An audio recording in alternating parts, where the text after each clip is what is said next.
daleen ak jàmm ci seen bii di Makane bi TV Makane bi TV di leen indi ay information yu wér te wóor ca tàng ba di la wax ne kat nga daal di abonné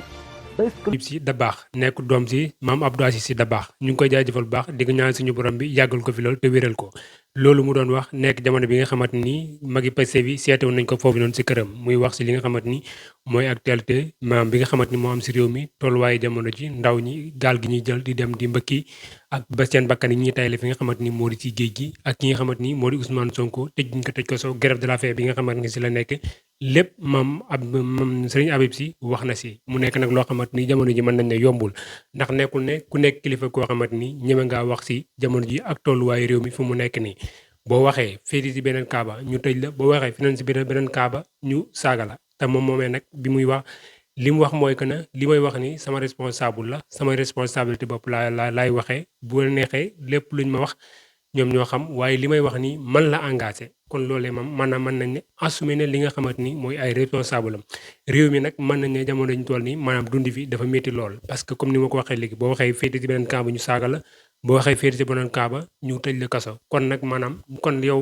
boo waxut nag nekk li nga xamante ni moo di naafeq te naafeq nag baaxul benn yoon nit boo gisee dëgg da nga ko war a wax boo gisul safaan ba tamit da nga ko war a wax ndax loolu mooy li nga xamante ni mooy doxal réew ndax dëgg tamit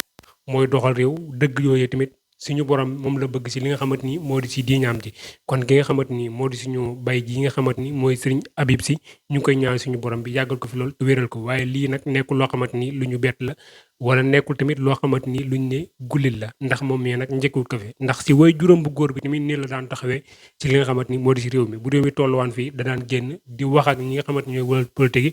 waaye di wax ak tamit ñi nga xamante ni ñooy di ay doom maanaam di ndawi réew mi comme ni mu ko daan defee nag gis nañ ne tamit ki nga xamante ni mooy tout tànkam di doomam tamit gis nañ ne defee na ko fan yi ñu génn nii di ko ñaanal suñu borom bi tawfeex ak taysir di ñaan Ousmane Sonko suñu borom bi teggil ko natt bi ñu ko teg nii ak ñëpp ñoo xamante ni ñu ngi si prison yi yàlla delluwaat leen seen i njaboot ñu bañ a def la ñu defaatoon waaye ñu nekk tamit si lalu hôpital yi suñu borom bi fëgg seen bopp te génne leen fa ñu nekk. di kilifa gu ñu naw gu ñu sopp gu yaatu gu ñuy ñaanal di ñaanal réew mi saa su ne ko ñaanal yàlla na yàlla guddal aw fanam yokk ko wér gu yaram